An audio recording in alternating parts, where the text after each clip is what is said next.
Hey, greetings everyone. It is GleeCon, and I'm back again with another episode of Lore of Warcraft. On our last episode, I was going to start doing Ashenvale, which would have been the first character that we did that with, but that was slotted to happen with our troll rogue out of the Barrens, but she had a rogue quest line that actually ended up taking pretty much her whole episode. So instead, she got the recipe for thistle tea, although she's not a cook, so she can't actually acquire it or learn it, rather. And she also did the quest that unlocks poisons for the rogue. But because that involves kind of globe trotting around to a couple zones, and there is a fairly detailed quest in the middle of it, that ended up taking our whole episode. It was pretty cool, though. We've also been reading the final Dungeons and Dragons campaign setting source book, which is called the Dark Factions, and it's all these independent last little races and prestige classes and things that they wanted to toss on at the end. And I think they knew they were putting a bow on this. They've moved on, and ever since, even though this happened right around the time that Burning Crusade was in its prime, there has not been anything on the Dungeons and Dragons front since that's not homebrewed. But we're going to wrap up. We're in this starting the second half of the book. This is a 10-chapter book. We're going to start the sixth one. So stay a while and listen as we read about the history and culture. Now, this is where the book gets good. Arguably, this is probably the coolest chapter in the book. I'm on the fence between reading small blurbs or pushing our way through. So I guess I'm going to see. We're going to read the first one, kind of see how it takes, and we'll play it by ear. It says, filling the knowledge gaps. Sometimes, and this is one of those times, I flatter myself and feel that I speak for all the good and reasonable races. I'm talking humans, orcs, dwarves, tauren, the lot. Admittedly, occasionally the reason falls by the wayside, but I have confidence that we're all good folks. The Alliance and Horde are really just drops in the bucket. A whole lot of other interesting people are out there, and a frightening number of them want to kill us. The violence of Azeroth's races never ceases to amaze. In order to protect ourselves from these creatures, we should better understand them. With this in mind, I have here composed descriptions necessarily brief of their histories and cultures. I should point out that while most of these races would like to rip out our spines and play them like xylophones, exceptions exist. The Pandarin come to mind, and an individual is sometimes a different story than her race as a whole. And Bronzebeard. Alright, so we're going to begin with the Dark Iron Dwarf history. Dark Iron Dwarves, our darkest cousins. The Dark Iron clan is a blemish on our race's history, one many of us Bronzebeards try to forget. Yeah, I don't like them, and neither should you. You'll know why soon enough. Long ago, about 230 years before the First War, the dwarf race split into three factions. I've already gone into great detail on Bronzebeard and Wildhammer dwarves elsewhere. See the Alliance Player's Guide, which I think was the last one we read. Dark Iron Dwarves, the third faction, were a bunch of fire-loving, scheming dwarves who lived deep below Ironforge. After our great king Anvilmar died, the War of the Three Hammers broke out and all hell was unleashed. Even though I already discussed the war in prior documents, see the Alliance Player's Guide, Chapter 6, History and Culture, Ironforge Dwarf History, similar to this one. I'll go in from the Dark Iron perspective, as twisted as it may be. Yeah, so even they're admitting that we're to the point where we're retreading ground. There's not a lot else that they can do at this stage in Warcraft's lore, considering how many books they've written. Once long ago, we three clans lived in Ironforge peacefully. The Wildhammer faction was drawn to the foothills and crags around the base of the mountains, while we Bronzebeard dwarves chose to mine the mountain itself. The Dark Irons became fascinated with the mountain's depths, where fire and brimstone simmer. Here they discovered dark iron, as well as forged a connection with the magma below. They also gained an unnatural obsession with arcane magic, and many had at least some training in spellcasting. Some say whatever they discovered below eventually corrupted the race. Nonsense, I say. They were bad to the bone well before. The Dark Iron leader, the sorcerer Thane Thaurissan, and his wife Modgud grew discontent with dwelling under the mountain and began plotting. When High King Anvilmar died, the already tense situation exploded. During the War of the Three Hammers, the Bronzebeards cast out the Wildhammers and Dark Irons, Believe me, the Dark Irons didn't like this one bit. Founding Thaurissan in the Red Ridge Mountains to the south, the sorcerer Thane built up his armies and unleashed a two-pronged assault, one on Ironforge and one on Grim Batol, intent on ruling all dwarves. Despite overwhelming forces and several near losses, we Bronzebeards beat back Thaurissan's forces while the Wildhammers slew Modgud at Grim Batol. After this crushing defeat, Thaurissan withdrew back to his city, and the Wildhammer clan joined us in marching to finish this war. Our two combined armies marched south intent on destroying Thaurissan once and for all. However, their Thane had other ideas. The Mad King still believed he could win and sent out powerful magic seeking something powerful enough to wipe out both armies. Ruled by fear, Thaurissan didn't know what he was getting himself into when his spell found something far worse than defeat at our hands. Long, long ago, our creators, the Titans, imprisoned the greatest fire elemental ever, Ragnaros the Fire Lord. Our stupid cousin, in his self-empowered madness, freed Ragnaros from his prison. His eruption into the world destroyed 80% of the Red Ridge mountain range, and nestled in the middle of the devastation rose the great volcano, now known as Blackrock Mountain. Yes, the same place where the orcs had their first fortified stronghold in the First War. The Syrian Gorge bordered it to the north, while the burning steppes, formerly lush and beautiful but now destroyed, formed in the south. Ragnaros' rebirth kindled Thaurissan and destroyed his city, or killed him.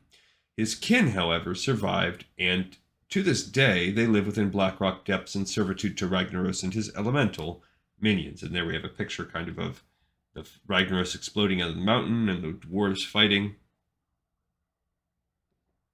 Alright, let's also look at the Dark Iron Dwarf culture. As much as I hate admitting it, Dark Irons are still dwarves. They get their kicks out of mining and forging, just as we do. The difference is in the motivation. We forge because we love to. The Dark Irons forge mostly because they're forced to. Exceptions exist, such as the Thorian Brotherhood.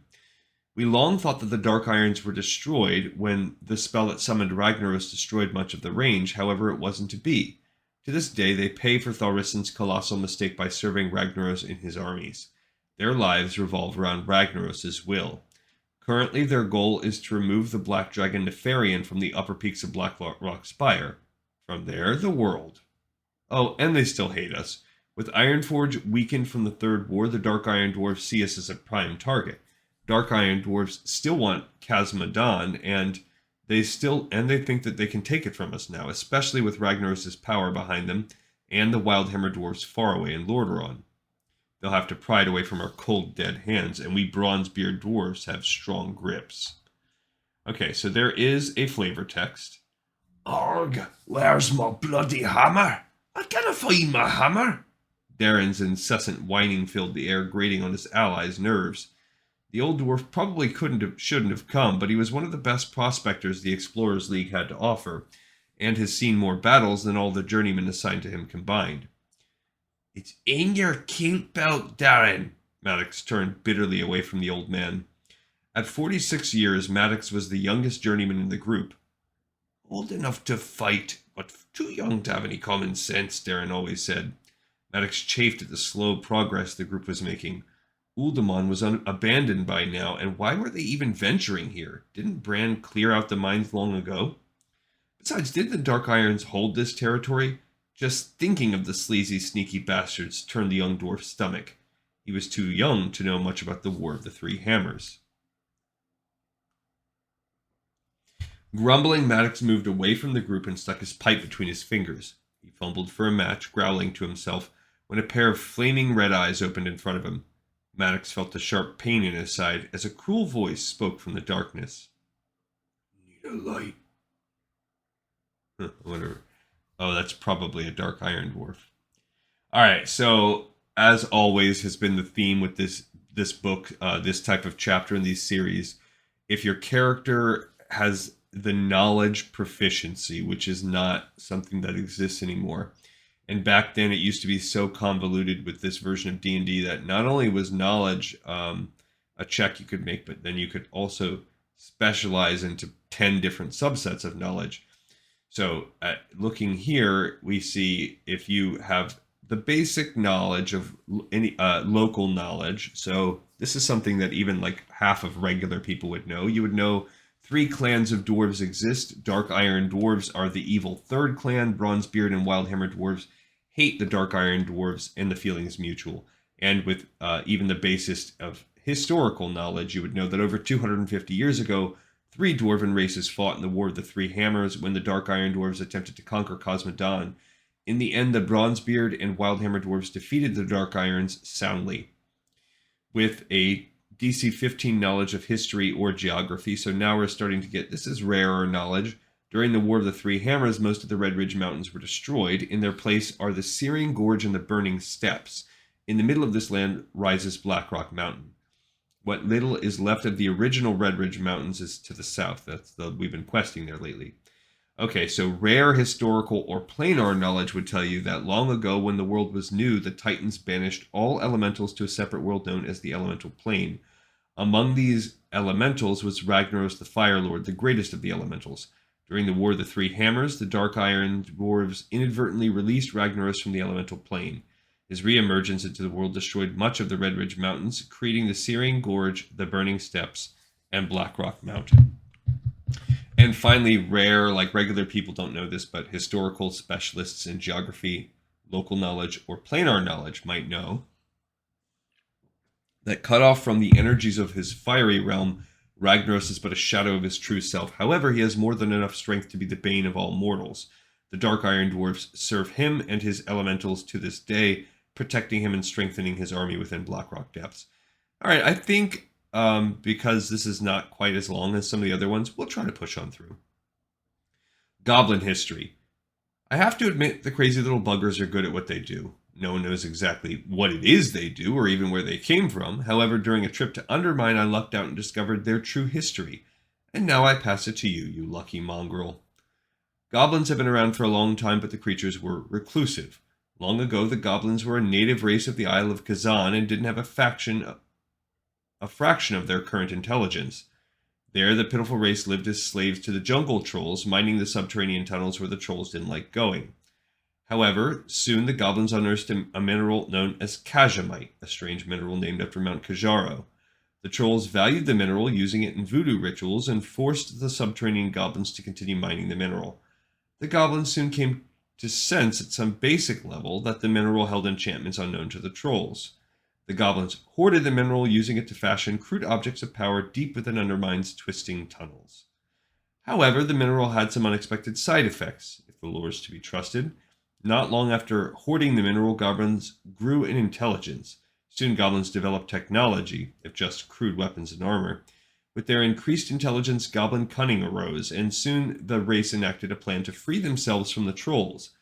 In little time, the goblins owned the Isle of Kazan and declared Undermine their capital, probably because of the Kajamite down there. Goblins rapidly expanded their knowledge of technology. Goblins created Azeroth's first steam technologies. If the history I found is accurate, their technology back then was truly something to see, making even dwarven works look like toddler stuff. Goblins established themselves as master technicians, selling their goods on the open market. However, the power within the Kajamite artifacts were finite and soon dwindled, needing to be replaced. Eventually, Kajamite ran out altogether. Desperate, goblins spread out into the world attempting to find any pockets of Kajamite they might have missed. Unfortunately, over the next few thousand years, up until roughly 500 years before the First War, the goblins could find no further deposits of Kajamite, and goblin intelligence peaked. Without Kajamite to strengthen their minds, goblins were unable to reproduce their brilliant technology or properly maintain it, and their works rapidly devolved into the crude jury-rigged machines of today. The world began to fear the volatile machines, and sales dropped considerably. Goblins always had a love of money, however. With the loss of their intelligence and slow degradation of their technology, goblins embraced commerce. About 200 years before the First War, the beginnings of trade fleets sailed out of Kazan and into the world. Goblins, always the opportunists, chose war as the perfect opportunity to cash in some gold and began building their trade empire during the First War. By the Second War, goblins had established themselves as the traders of the world. Then they became exclusive partners with the Horde. A Horde ambassador ventured forth and met with a single trade prince, asking for the goblins to provide machinery and technology to the orcs, in exchange for spoils and gold.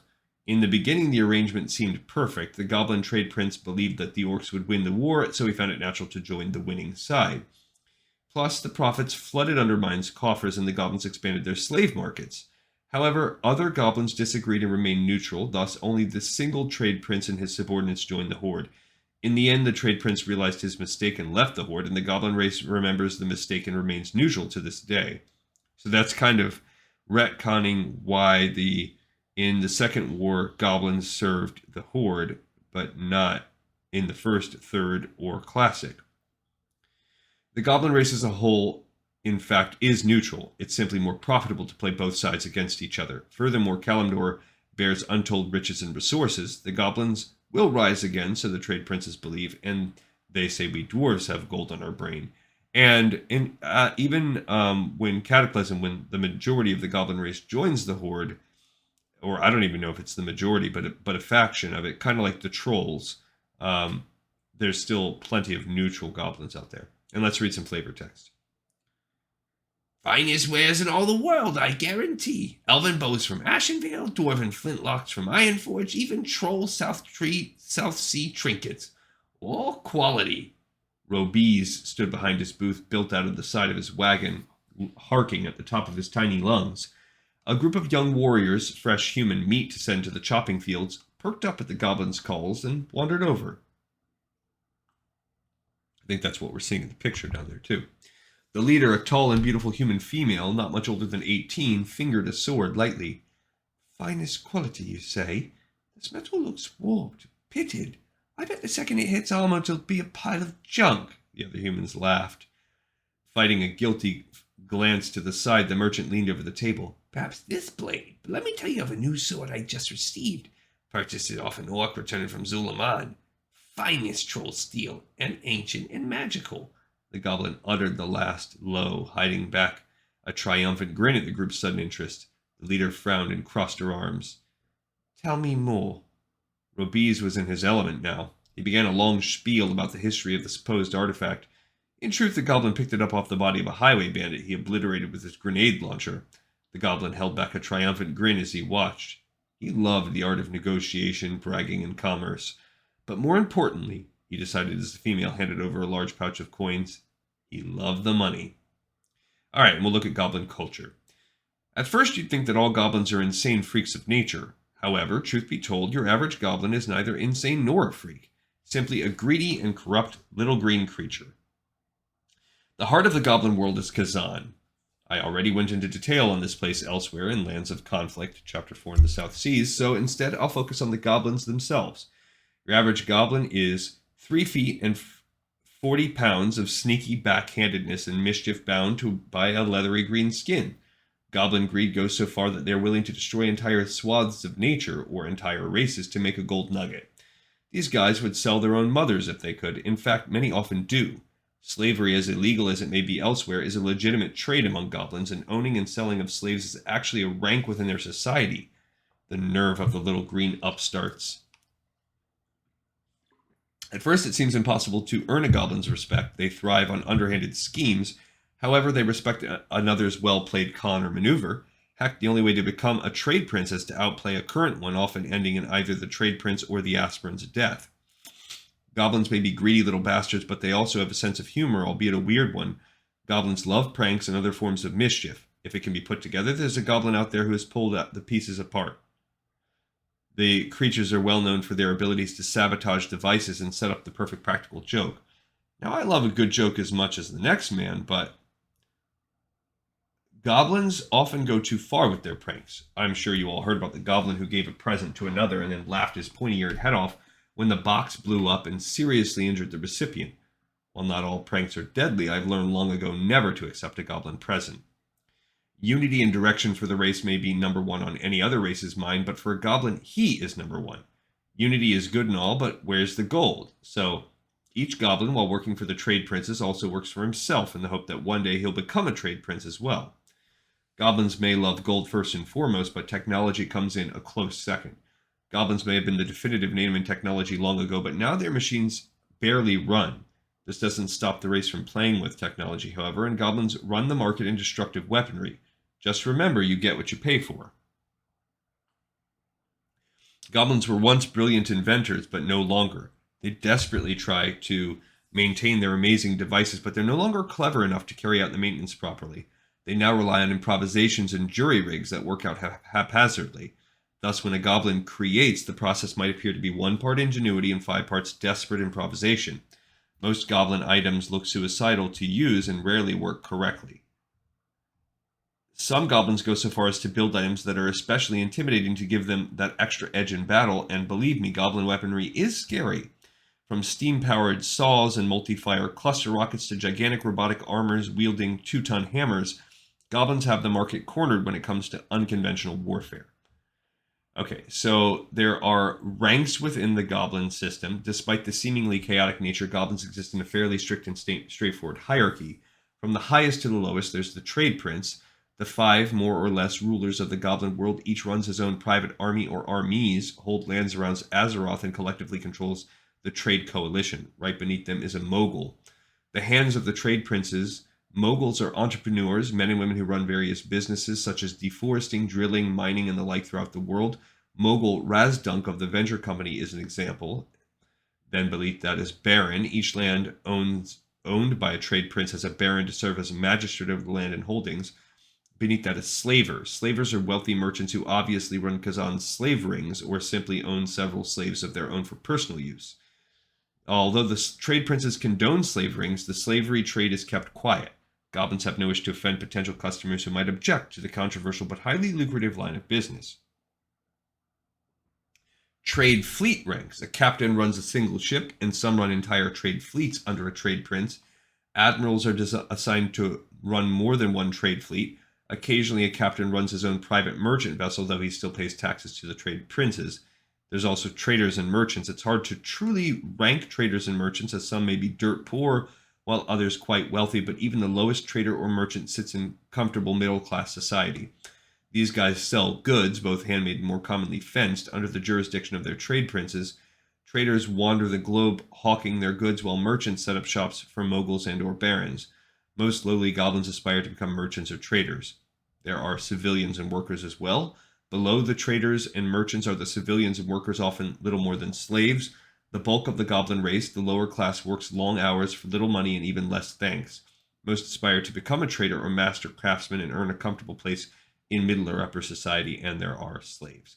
As mentioned above, slaves are illegal but rampant in goblin society. Afforded no rights at all, slaves are used for the harshest manual labor or other deplorable pursuits and have no rights at all.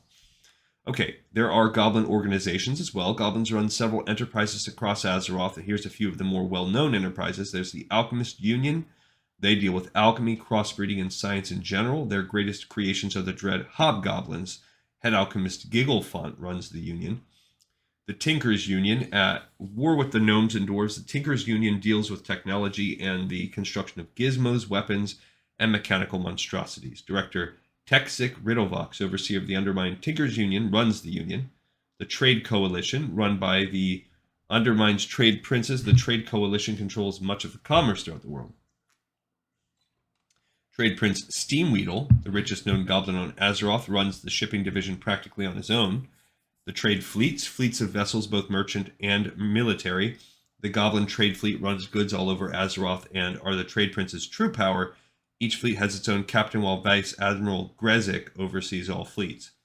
And the Venture Company, the most notorious Goblin organization. The Venture Company deforests and plunders the world for its natural resources. Mogul Razdunk, a quote-unquote not nice person, owns and runs the Venture Company.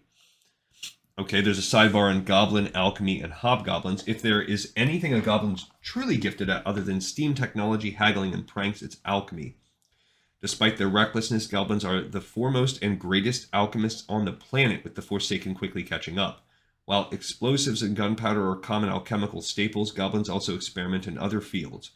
Perhaps the most shocking of their experiments is their rare mutagenic work. Kazan has its small handful of strange and mutated creatures, the rejects of failed goblin experiments. They've even experimented on their own kind, creating the stupid but strong hobgoblins. You won't find a hobgoblin wandering around the world too often. Almost all members of the subrace are kept in undermined halls. As large as an orc and resembling a bulky purple goblin, hobgoblins are alchemically created for strength and simplicity, despite their physical and emotional instability. Most are as intelligent as a dumb ogre, and that's if you're lucky. However, the occasional hobgoblin forms some form of independence and escapes. Whether we'll see more of these creatures in the future is anyone's guess. And you do see a lot, like here and there with the wandering merchants and in the dead mines and stuff. We've seen a few already. And the goblin knowledge that you can glean with training. If so, the average person in history or local knowledge has a chance of knowing that goblins are a diminutive race of merchants and tinkers who live everywhere in Azeroth. While some goblins were once members of the Horde, all goblins now declare permanent neutrality in the hopes of higher profits. Moderate knowledge in geography or of nobility and royalty can tell you that goblins rule out of Undermine, the capital of the Isle of Kazan. Here, probably 5 goblin rulers known as trade princes control the shipping and mercantile power of the world. Okay, so only the rarest with local and or nobility and royal knowledge will tell you that goblins still hold several slave rings around Azeroth, capturing exotic races and selling them on the black market. Undermine condones this behavior, bestowing rank and title upon wealthy slavers. All right, so heroes that are very skilled in Arcana or Geography know that Undermine is a subterranean fortress much larger than goblins normally let others know. Here, goblins build war machines, demolition devices such as shredders and other vile implements. They also practice alchemical augmentation, creating the occasional mutant monstrosities that exist in Undermine's labs. They have even experimented on their own race, creating the purple-skinned hobgoblins. And finally, only legendary, epic level people with knowledge of Arcana or history, or those directly in the know that could pass this knowledge on, would tell you that goblins were not always intelligent. Long ago, goblins were barely intelligent and primitive, slaves to the jungle troll empire. The race discovered a now exhausted mineral known as Kazhamite, which increased the goblins' intelligence vastly. The goblins rebelled and defeated the trolls, claiming Kazan as their own and inventing some of the world's first technologies. Early goblin technology was far superior to their current endeavors. However, the goblins have since run out of Kazhamite. Now goblins have decreased in intelligence and their technology has likewise suffered. All right, so now we'll move on to Naga history. 10,000 years ago, as most learned folk these days know, a great civilization existed. The beings who created this civilization were called Kaldurai, and they looked a lot like modern night elves for good reason. The primary reason for their civilization was so great was that they had discovered the Well of Eternity, a luminous pool pulsing with magical energy. The Well of Eternity was the source of all arcane magic in the world, which at that point consisted of a single landmass called Kalimdor. The Kaldurai learned to tap into the magical energies of the well, and thus the first arcanists came to be. Arcane magic is dangerous, however. Frequent use leads to a desire for more, and eventually to a desire for evil, fell energy. Eventually, a great Kaldurai queen, Azshara, came to prominence. Azshara was the most powerful mage in the world and had a cadre of loyal arcanists about her. Azshara and her followers, called the Highborn, turned their society's interest in arcane magic into an obsession. They cast spells with greater and greater potency. Such abuse destabilized the well. Exactly when the first demonic whispers reached Azshara and the Highborn, I don't know, but I believe it was a good while after her coronation. By this time, the Kaldurai capital bore the queen's name. It was Zin Azshara, rechristened at the demands of the populace. Azshara and the Highborn grew ever more arrogant, casting ever more powerful spells. This abuse attracted the attention of Sargeras, master of the Burning Legion. However, it was not Sargeras or the Legion that corrupted Azshara and the Highborn. It was their own power. After Sargeras contacted the Highborn, they worked to summon the demons into the world. Eventually, they succeeded. The sky rained fire. What followed was the War of the Ancients, a momentous time in which infernals crashed through forests, demigods clashed with demon lords, and Kaldurai fought Kaldurai. Finally, the young druid Malfurion, Stormrage, with the help of many powerful allies, caused the Well of Eternity to implode. The resulting catastrophe was the Sundering. The land split apart to become the continents and islands we now know them. Thousands perished, and the Kaldurai lands were devastated. The Burning Legion was banished. The land around the destroyed Well of Eternity and most of Zin Azshara blasted downward to the bottom of the inrushing seas to smash into the ocean floor. The maelstrom formed above the ocean at this location, creating lasting testament to its history. The maelstrom exists to this day. It is a large and violent magical storm that rages over the ocean. The maelstrom whips the sea beneath it into an enormous whirlpool, the center of which is called the Eye. Once caught in the whirlpool's currents, most creatures have no chance of escaping. Furthermore, under the waves, it is an impassable, whirling wall of water surrounding the eye. Many night elves, including Ajara, sank to the seafloor with their city. These highborns survived. They were cursed and became the naga, serpent-like water-breathing monstrosities. Their men and women diverged in appearance, physicality, and mindset. They lived at the bottom of the ocean beneath the maelstrom for 10,000 years. Yet they did more than survive. They imploded the well of eternity, left behind residual energies, which twisted in the ocean depths near the Naga city. Over 10 millennia, these energies mutated the fallen highboard, altering them even further to suit their new environment. The Naga ruined Zinajarai into a new capital, Najatar. Ruling the Naga was Ajara, who now mutated into a terrible demigod. Naga history takes a breather for 10,000 years. What they did while they sat in Najatar, aside from mutate, I don't know. They probably tamed some native creatures to use in warfare, studied arcane magic. I imagine they clashed with the Makrua, whose capital, Makaru, is in the same neighborhood, and they hate each other. The Naga resurfaced in the time around the Third War. One of the first sightings of the Naga took place when War Chief Thrall rescued the Dark Spear trolls from a tribe of Murlocs on a storm-swept isle in the South Seas. The Murlocs worshipped a creature they called a sea witch. The orcs and trolls didn't recognize her as a Naga at the time, but later when they learned of this race, they realized the truth. A subsequent contact with Naga occurred shortly after the Third War. Kael'thas Sunstrider, prince of the newly dubbed Blood Elves, encountered a Naga emissary, Lady Vaj, who offered to help him battle the Scourge. Kael'thas agreed.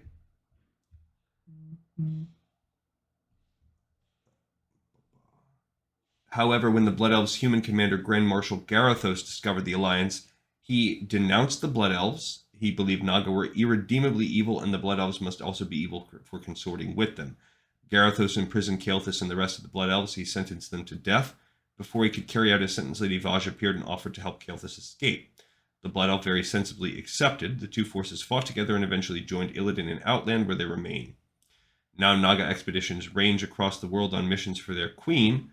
One thing I can tell you for certain, though the surface world forgot them, they did not forget us. Naga culture. Few people know anything about Naga culture, but I'm one of them. In fact, I know comparatively a lot because I was foolish enough to visit their capital alone, all in the name of research. That actually happened in one of the books that we read. They...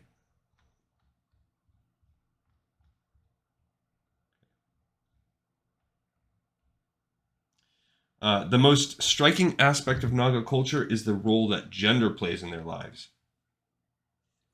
Due to the ancient curse that transformed them into Naga, males and females are physically and mentally different, and this difference affects their culture.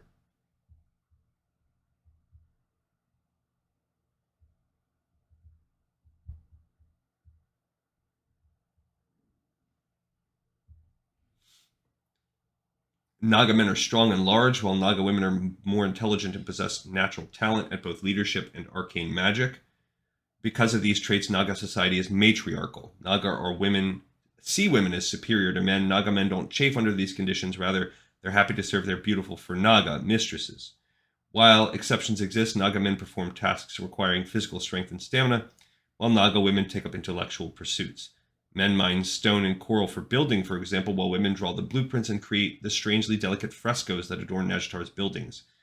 In military matters, men are warriors and guards, while women are generals and magi. As I said, some exceptions exist, and male Naga commanders are not completely unknown. Both men and women emphasize learning, from weaponsmithing to spellcraft. Naga know the value of knowledge. Naga have had millennia to adapt to their environment, and they make use of the surrounding areas and the native flora and fauna.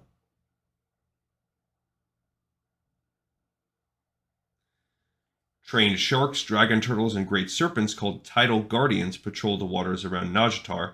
Apparently, this report is not limited to creatures beneath the waves, for Naga forces on land include trained Coatl as well. The Naga also work with a race called the Murgle, who were once Murlocs, but are now brutal, warped, and twisted due to the Legion's influence. The city of Makaru, the capital of the lobster-like Makrua, is not far from Najatar, and the two races cross spears often.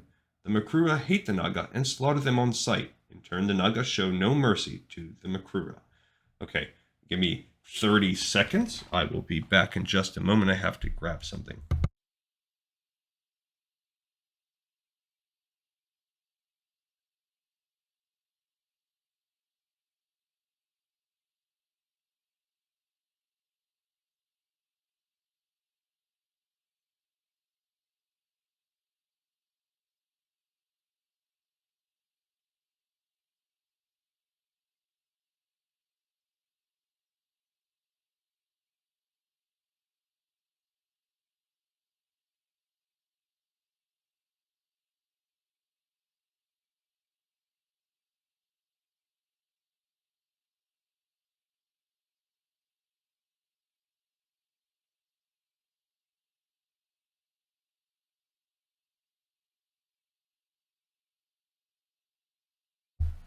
All right, thanks for waiting. Sorry about that. That's rare that I do that, but sometimes life calls, you know. Um, all Naga revere their queen, the mighty Ajara. They have never had another queen, and Ajara has become a living demigod for the Naga. Everything they do is according to her design, and she has had 10 millennia to refine her plans. All right, so again, Naga knowledge will, with training in history or nature, there's not a lot of common people that have a lot of Naga knowledge, but a few people know that Naga were once night elves. They became Naga during the Sundering. That's with knowledge of history or nature. Also with Arcana or nature, same level, you know that the Naga have a strong tie to arcane magic. And very skilled people rarely know, if you have knowledge of nature, that Naga men and women are marked differently. Naga men are more bestial in appearance and are larger, stronger, and tougher. Naga women are slender, have elf-like features, and are smarter. Naga men tend to be warriors. Naga women, magi. Um, so skilled heroes with knowledge of Arcana or nature know that Naga came about because of a curse. Further changes in their race appeared due to residual arcane energies near their capital. These energies were left behind by the destroyed Well of Eternity. The arcane currents caused mutations in the Naga people, and many Naga bear signs of these mutations, which are often beneficial. Most Naga women, for instance, are born with 4 functional arms. Okay, so epic knowledge, only the highest level heroes with knowledge of geography know that the Naga capital is Najatar and is on the ocean floor beneath the eye under the center of the maelstrom. And similarly, possessed heroes with knowledge of nobility and royalty or religion know that Naga revere their queen, the mighty Ajara, the same Ajara who helped summon the Burning Legion in legendary times, thus sparking the War of the Ancients. All right, we're also going to do quillboar history. When traveling through Durotar, I met a strange race of pigmen living to the north of the Razorfen Downs. At first, I thought they were just a bipedal and natural mutation of quill beasts, but I soon noticed sentience and intelligence within the group. It's not hard to notice their intelligence. After I clashed with them and struck down a good number, their leader, a wizened old shaman, called for parley. Thus, my first encounter with quillboar began. Yeah, and we've just did quests where you're talking with them. According to the shaman Rajmane, the quillboar are the children of the god Agamagan. Rajmane said the first quillboar were born into the world naked and vulnerable. The Eternal nurtured the fledgling race, teaching them his ways. In a great battle, Agamagan was slain, and where his blood touched the ground, great houses of briar grew for his children. I wouldn't believe a word of this if I hadn't seen the dens for myself. Recently, quillboar numbers became a problem for the Horde. Rexar, half-ogre champion of the Horde, promptly dealt with the overpopulation. Quillboar have not forgiven the Horde for this transgression, and hold bitter resentment against anyone allied with the Horde. Heck, they don't much like anyone else either.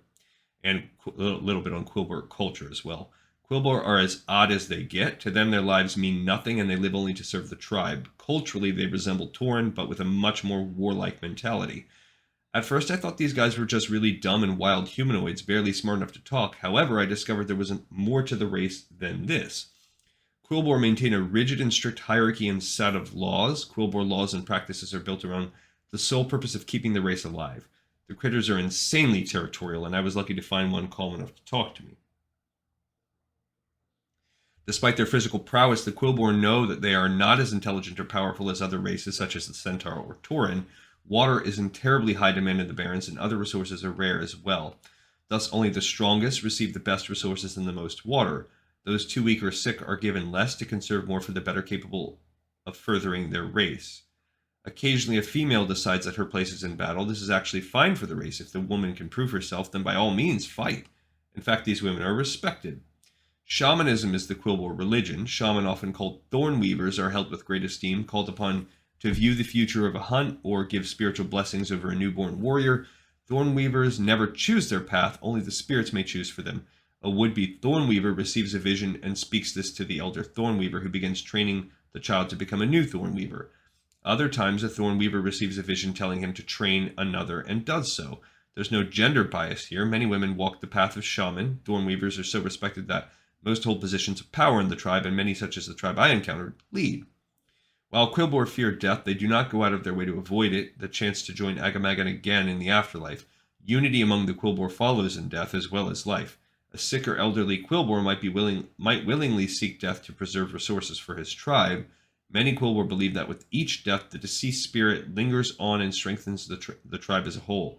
Thus, death, despite not necessarily being welcomed, is not an entirely horrible prospect. On this note, my time with Rajmain and his quillboar ended. The Thorn Weaver smiled at me and informed me it was time for him to go. He then turned and entered the woods to seek out his last battle against the enemies of his tribe. All right, and we'll read some of Satyr history.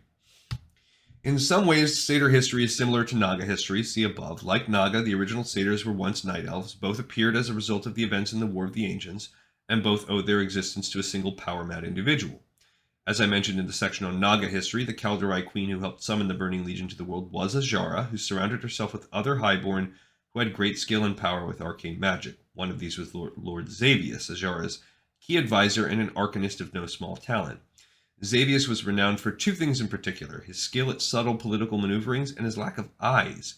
He replaced his eyes with magic black crystals that bore streaks of crimson. Xavius's vile nature did not go unnoticed. During the war, Malfurion Stormrage confronted and slew Xavius. Xavius's master Sargeras was unhappy with Xavius's failure, big surprise, and for some time Xavius writhed in incorporeal torment. Eventually, though, Sargeras showed a form of mercy. He returned Xavius to life, but not as he once was. To mark the traits Sargeras valued in him, and to brand him forever as an ally and servant of the Legion, Sargeras transformed and disfigured Xavius's body. His legs were goat-like with hooves and backward-facing knees, and his legs wore shaggy goat-like fur. His fingers ended in black talons. He had a long leonine tail. A short mane encircled his head, and large curving horns sprouted from his forehead.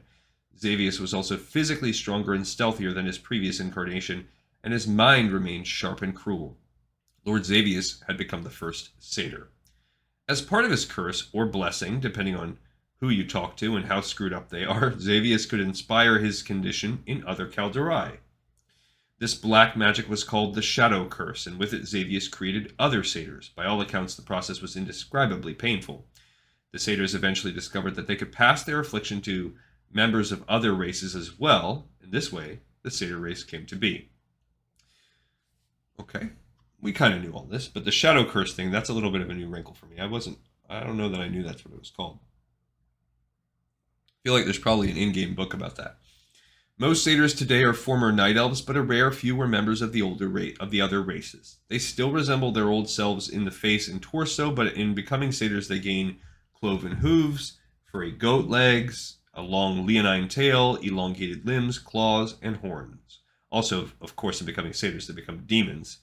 Xavius met his fate at the hands of Malfurion Stormrage, who had already slain him once. Malfurion defeated and killed Xavius the Satyr at the end of the War of the Ancients. The Satyrs still honor Xavius as their creator and patron, as the first and best of them. I cannot say what the Satyrs did after the War of the Ancients. As I mentioned, Satyrs can create more Satyrs by passing their curse to other creatures. However, the curse is weakened over the millennia, and few new Satyrs are created today, for which we can all be thankful. When the Third War began, the satyrs again made their presence felt in small ways.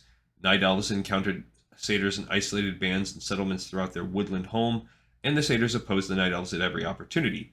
It's clear to me that the presence of other demons roused the satyrs against their ancient foes. Satyrs were a threat to travelers for long millennia. However, starting approximately 200 years ago, the night elf sentinels began working hard to put a stop to their attacks. Since the end of the Third War, satyr activity has noticeably been on the rise. Thus, the satyr threat to adventurers traveling through northern Kalimdor and Deathless, Horde, and Alliance alike has increased. They possess neither the organization nor the numbers of the Naga, the Scourge, and other threats, but they will fight alongside the other demons when the time comes again. And satyr culture. Satyr culture. Now there's a bit of an oxymoron, as satyrs possess little of it. Their society is organized into groups called sects. A sect of satyrs lives in the same geographical region and has a specific mission. Satyrs of different sects get along only some of the time. They live in ruins scattered throughout northern Kalimdor and Deathless. Satyrs prefer places of corruption to make their homes, such as Felwood and certain areas of Darkshore. Their sects are small, usually no more than 100 individuals. Satyrs are cruel and sadistic creatures. They enjoy tormenting other creatures, particularly intelligent ones. Satyrs patrol their territory, hoping they can find travelers they can eviscerate in the most bloody manner possible. They operate at a faster level than their former selves, while before they may have been stately and calm, they now burn with feverish energy. Their movements are swift and jagged like predators sensing prey. And with checks, you can have satyr knowledge. So Some people with knowledge of history or local knowledge know that 10,000 years ago, night elves transformed into the first satyrs, and a rare few with local knowledge know that satyrs are loosely organized into groups that dwell in ruins in northern Kalimdor's forests and in Desolace. They patrol the areas around their ruins. Almost all satyrs are combatants and train as rogues or as dark spellcasters called Hellcallers. They count corrupted ancients as their allies. And again, another rare few with knowledge of history or local things know that satyrs are demons. However, most satyrs are not members of the Burning Legion. Oh, I thought they were. Like all demons, they are vile and sadistic creatures who delight in causing pain, both physical and psychological. All right, so skilled heroes with knowledge of Arcana know that satyrs have specialized dark spellcasters called Hellcallers, and heroes with specialization with history and nobility or royalty knowledge know the first satyr was Lord Xavius, a highborn in the time of the War of the Ancients. Xavius died in service of the Burning Legion, but his master gave him a second chance in a new body, that of a satyr. Lord Xavius and subsequent satyrs spread this corruption among the Kaldorei and other races and thus created the satyrs. And finally, epic heroes with knowledge of history or religion know that most satyrs honor Xavius as their creator, though they know he fell in the War of the Ancients. All right, the final one we're going to cover is the Tuskar. Tuskar history. Northrend is the deadliest and most inhospitable place in the world, or so many believe. During my travels, I found no land as cold and barren, and no wilderness as deadly as what this unfriendly place has to offer. As if the frigid climate and desolate ice plains were not enough, the presence of countless savage creatures, such as ice trolls, frost wolves, and wendigo that roam this wilderness, make it almost impossible for travelers to journey safely across Northrend. What makes it even worse, however, is the presence of the frozen throne and the countless thousands of scourge minions that crawl upon the land. Though some people do live in Northrend, almost no stranger visits this place. I'm one of those few explorers who journeyed across Northrend and survived. My visit to this inhospitable place would never have been the same had I not encountered the Tuskar. A friendly, peace-loving, and honorable people living along Northrend's icy coast, the Tuskar are a sturdy group of humanoids perfectly adapted to life in the Great North. And this book is coming out right when they're in production and about to drop Wrath of the Lich King. For some context there. I had never met one of their kind before, and I was grateful for the hospitality the Tuskar gave me. While I was with them, Ulundrun Miriel, the elder of the great Ulundrun family, not only explained to me the basic principles and the importance of fishing and whaling, though I cannot say I understood much of these lessons, but he also related a portion of his people's history. According to him, the Tuskar have long lived along the shores of this barren territory. In olden times, they understood the importance of working together as they fought off the many wild beasts haunting Northrend and learned to master the arts of fishing and whaling. Like many humanoids, the Tuskar learned to work in groups, not simply to defend their lives and protect their loved ones, but also to provide food and shelter for their families. Before long, they founded villages along the coast, set in remote locales that could easily be defended against enemies approaching from the mainland. Some of these villages grew in size and importance. Today, the center of the Tuskar civilization is Kaskala, a cluster of villages in the Borean tundra. The Tuskar have fought the Nerubians and ice trolls of Northrend for generations. To this day, they wage constant war against these bloodthirsty enemies, but aside from the occasional foray, they seldom go on the offensive. Instead, they rely on the protection of their remote villages to provide. Because Tuskar society is centered on the family, each family has its own history riddled with tales of past glory and mythical accomplishments. Tuskar history relies on oral tradition, and all members of a family learn the deeds of their ancestors. Because each family has its own story, which is closely tied to the history of the village where they live, it seems to me that chronicling a complete account of Tuskar history would be an almost impossible task. Nevertheless, sages and historians would do well to take a closer look at the Tuskar. Before long, the Tuskar will have to face the scourge, which they have thus far managed to avoid. According to my friend Ulundrun Miriel, when the time comes, the Tuskar will fight the scourge for as long as they can, but they may eventually be forced to flee from their ancestral lands. And finally, Tuskar culture. While I was with them, Ulundrun Miriel and the other Tuskar I met explained the basis of their society, its laws, as well as its customs. From what I gathered, Tuskar culture can be stated in two lines. First, everything in their society revolves around the family. Second, each family relies on fishing and whaling for survival. For a Tuskar, family does not simply come first. Family is what a Tuskar is. Every member of this race defines himself by his family, In a Tuskar's family name is always given first before his personal name. When a Tuskar does something, everyone in the family is responsible for the individual's action. Thus, when a family member does something good, each family member shares the credit. When he does something bad, everyone shares the blame. While I fail to understand how this could work in my own society, this mentality works well for the Tuskar. Every Tuskar is obviously aware that he is responsible for the reputation and well-being of each member of his family, and every Tuskar relies on the dependability and good deeds of those with whom he shares his family name. Thus, a Tuskar's family is the most important thing in this world. This tradition is at the core of Tuskar society. Because of it, Tuskar laws are simple and rarely punitive. Family elders who have earned, through the deeds of their entire family, the respect of their peers become leaders of their society. The Tuskar's economy, and indeed their survival, relies exclusively on fishing and whaling. The Tuskar have practiced these trades for as long as anyone can remember, and thus they are remarkable fishers and whalers. In fact, I didn't believe any other race can match the Tuskar's level of competence in these fields. Because fishing and whaling are so important to them, every Tuskar learns these trades from an early age. What's most important, surprising, however, is that one's accomplishment as a fisher or whaler also reflects on one's moral character. A Tuskar who is great in either of these trades is considered virtuous, while one who is less skilled is suspected of having shady ethics. The Tuskar are among the most intriguing people I have met, and an adventurer would do well to earn the friendship of one of these remarkable beings. Or Blizz would be good to make them a playable race. Given the Tuskar's strong family ties, however, doing so is no easy task. And we have another episode in the pipe, 5x5. Thank you everyone so much for watching and listening, and I will see you next time on Lore of Warcraft.